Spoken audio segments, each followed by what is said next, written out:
निरंजन पोद्दार भी हमारे साथ हैं, पॉलिटिकल एक्सपर्ट के तौर पर जुड़े हुए हैं। निरंजन जी, क्योंकि बहुत महत्वपूर्ण बात है कि अगर पंकज चौधरी का नाम तय है तो इसके मायने क्या, क्यों पंकज चौधरी 27 के चुनाव से पहले, पीडीए का जिक्र या फिर तमाम और चीजें?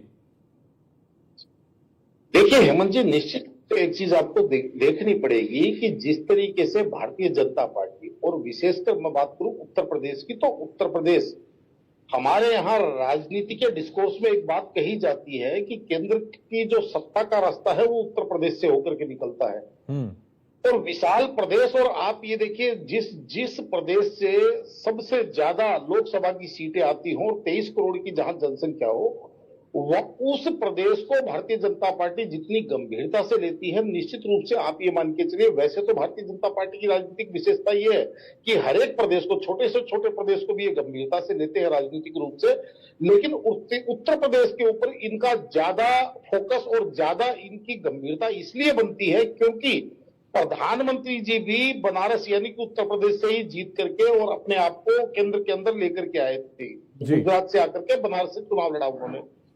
और आज पंकज चौधरी जी की बात करें तो निश्चित रूप से देखिए हेमंत जी, भारतीय जनता पार्टी चाहेगी कि जो व्यक्ति संगठन, नहीं, मैं वही जानना चाह रहा था निरंजन पोद्दार जी कि 2024 में जो पूर्वांचल में डेंट मिला, उस पूर्वांचल के डेंट को थोड़ा इस तरीके से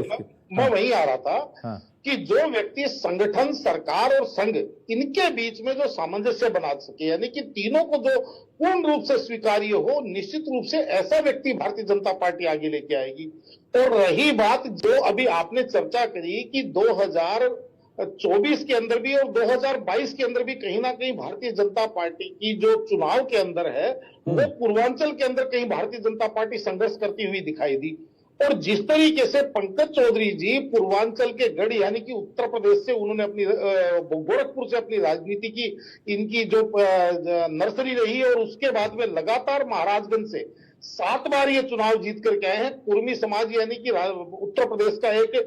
बड़ा वर्ग है और ओबीसी वर्ग है, तो उस वर्ग से वो आते हैं। और जिस तरीके से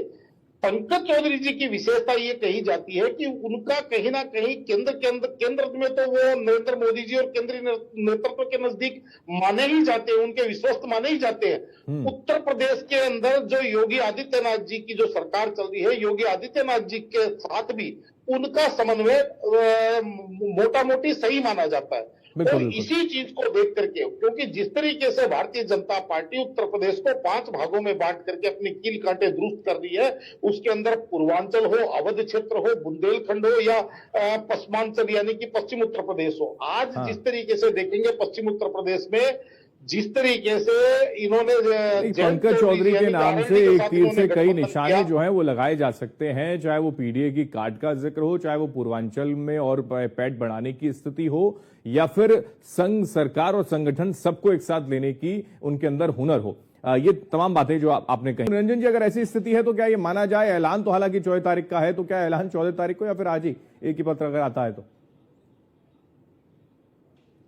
निरंजन जी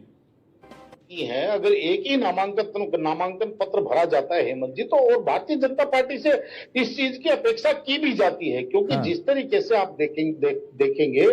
कि भारतीय जनता पार्टी किसी भी चीज के अंदर सबसे पहले उसका दृष्टिकरण करती है और उसके बाद में उस चीज को आगे बढ़ाती है। इसीलिए आप देखेंगे तो चाहे राजस्थान के अंदर इतना बड़ा फैसला हो, चाहे हरियाणा के इतना बड़ा फैसला हो, या यूं कहें कि गुजरात के अंदर पूरे के पूरे कैबिनेट के साथ पूरी की पूरी सरकार बदल दी गई और कहीं से कोई चू चपड़ तक नहीं हुई, तो यही एक भारतीय जनता पार्टी की विशेषता और वर्तमान नेतृत्व की खासियत है कि इस बार ऐसा लग रहा है कि पहले तो सूत्र के हवाले से जो खबरें चला करती थी वो सब फेल हो जाते थे, सारे सूत्र फेल हो जाते थे, लेकिन इस बार सोर्स शायद मजबूत है। रंजन जी, बहुत शुक्रिया आपका भी, हमारे तक तमाम जो अपडेट है आपने दी और तमाम जानकारी हम तक पहुंचाई। वाकई ये बहुत महत्वपूर्ण दिन आज का जरूर है।